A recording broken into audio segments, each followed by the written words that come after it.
Hola a todas y a todos.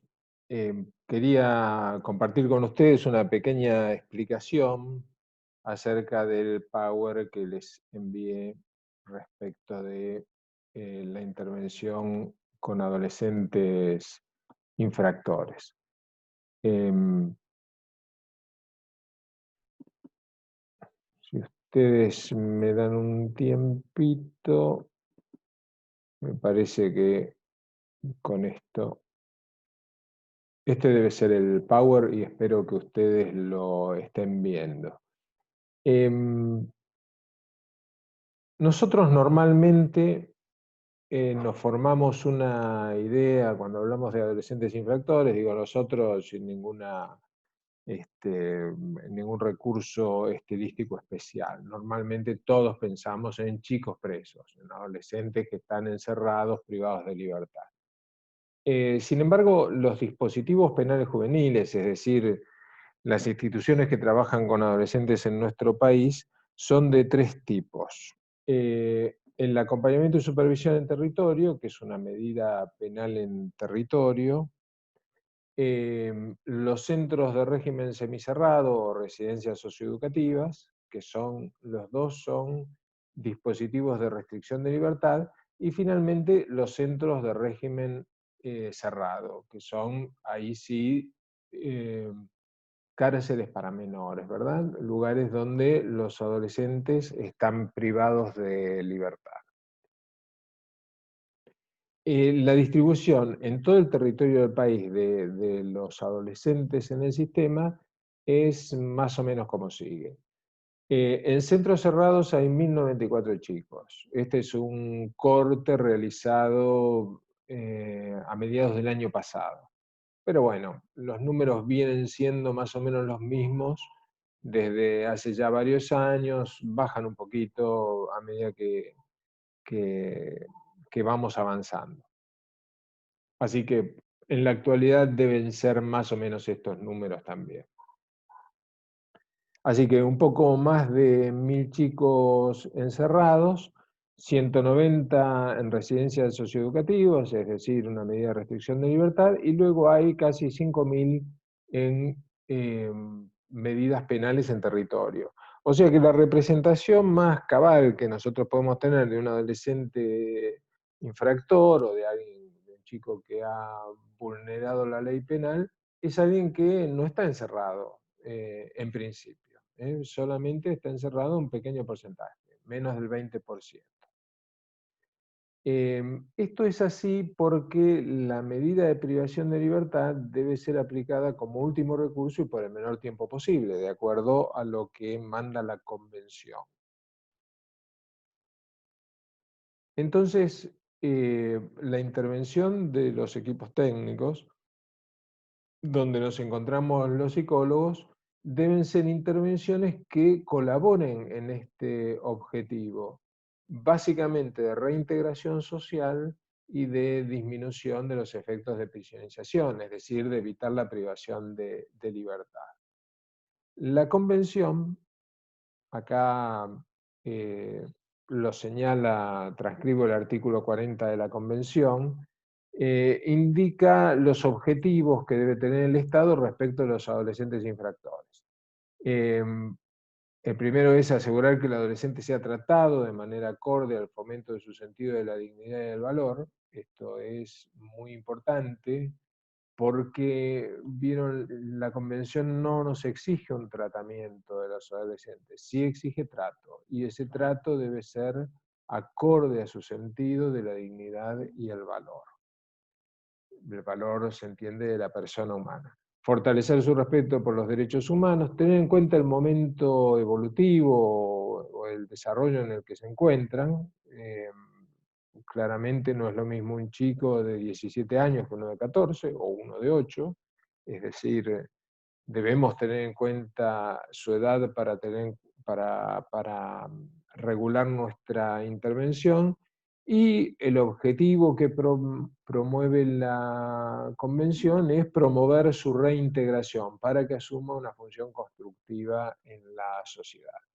De este modo, la traducción que nosotros le damos a este mandamiento convencional, a este principio convencional, en nuestro país le damos como un andamiaje técnico, que está basado en estos tres pilares que ustedes observan en esta diapositiva.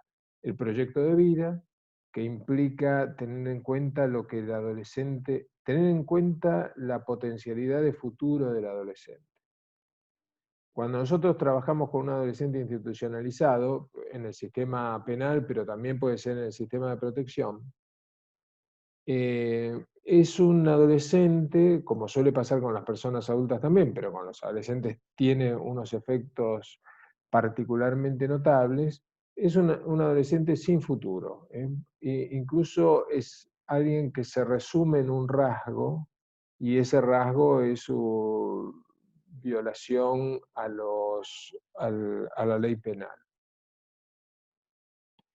Y entonces ese rasgo produce, como suele pasar, un efecto de identificación, una identificación al rasgo. Y entonces en esa fijación que hace el andamiaje institucional del Estado de un determinado sujeto como delincuente, pasa a ser considerado delincuente y el sujeto a asumirse de ese modo. Y esa asunción de esa identidad, cuanto más vulnerable es el sujeto, mayor efecto tiene y más difícil es superarla. Entonces, con los adolescentes pasa o puede pasar esta cuestión.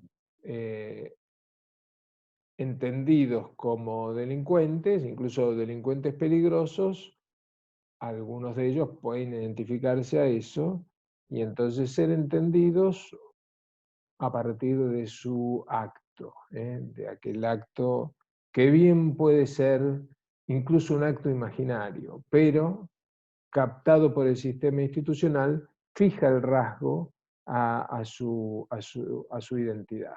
Y eso es lo que a nosotros nos interesa evitar.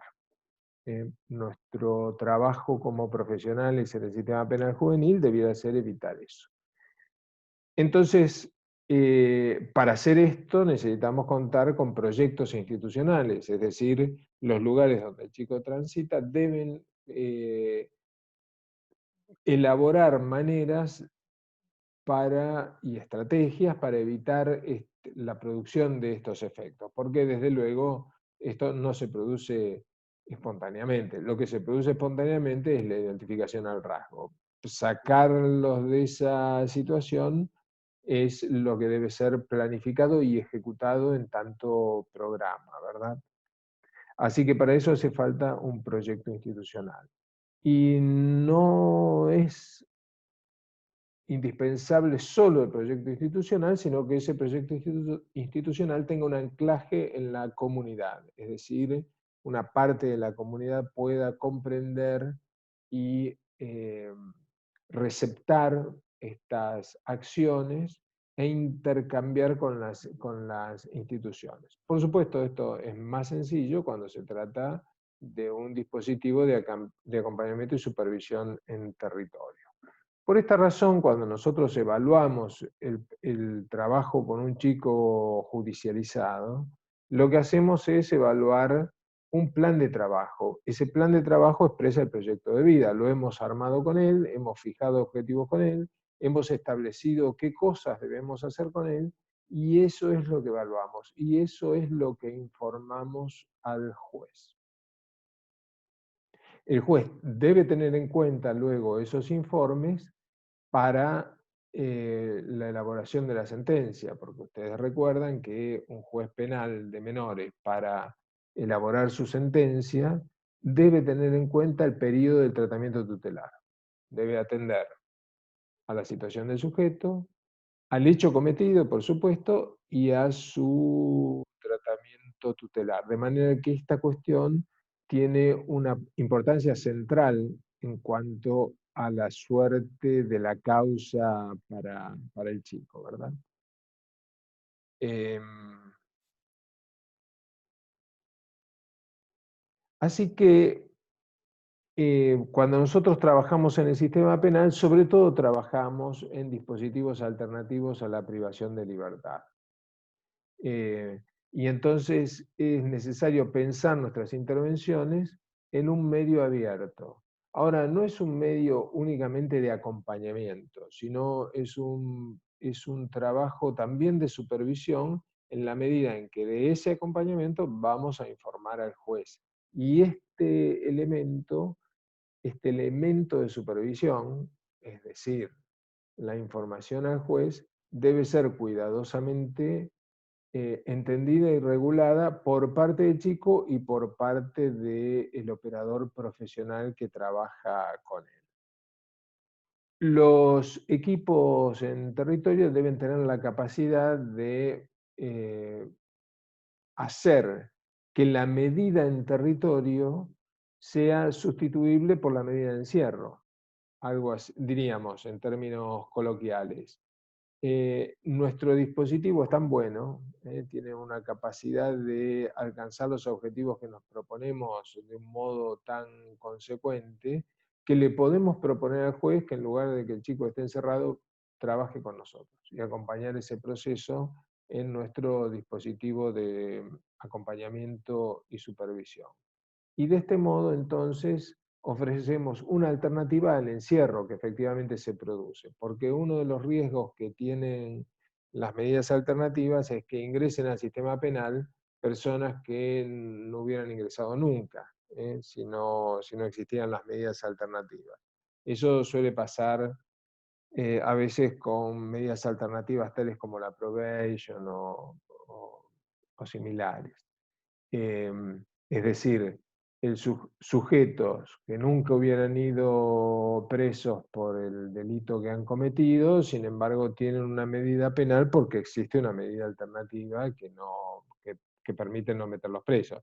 Pero eso infla el número de sujetos captados por el sistema penal. Bueno, en materia penal juvenil debemos hacer todo lo posible por evitar esto.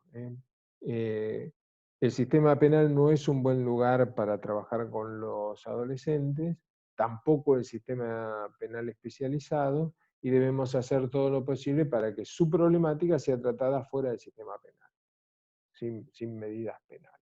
Ahora, si no hay otra posibilidad, debemos tener a los chicos que debemos tener en el sistema penal. Como ya les dije, en nuestro país son alrededor de 6.000 chicos, un poco más. No, alrededor de 6.000. Que es un sistema muy pequeño para la cantidad de habitantes y jurisdicciones que tiene nuestro país. O sea que desde ese punto de vista es un sistema relativamente adecuado desde este punto de vista. No es un sistema inflado, son pocos chicos en rigor.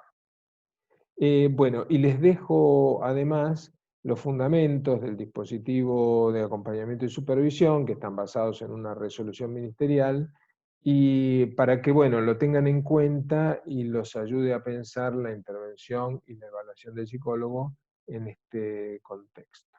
Así que, bueno, nada más que esto, les agradezco mucho y nos vemos en la clase próxima. Hasta luego.